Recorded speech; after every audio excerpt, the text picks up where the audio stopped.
Okay, so here's the lowdown. Zero Divide was the third title in the series released by Zoom on the Sega Saturn as an exclusive in 1997. Just a company riding the wave of fighting games on a console that really has plenty to choose from, and generally better too. The story is in Japanese, which means emphasis is on every other aspect of the game. Presentation of the game is actually a highlight. The most distinguishable aspect this game has is the level selection. The layout of the screen is good, even if I think the design of the health bars could have done with some work. Placement was fine, but the colours they're fine too, I guess, if you like dark colours, which I don't. Graphics are pretty good mostly, with the occasional glitch, and considering this is 3D on the Saturn, only adds to it.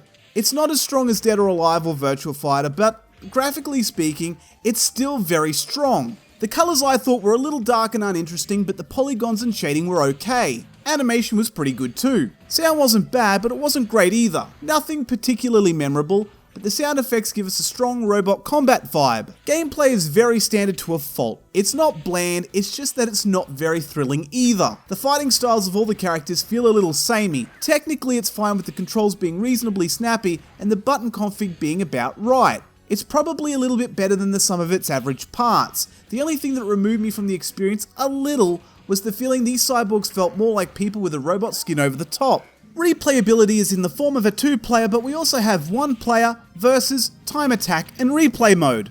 Would I recommend this game? If you're a fighting fan, sure. It's not essential, but it's not a bad game either. For everyone else, no.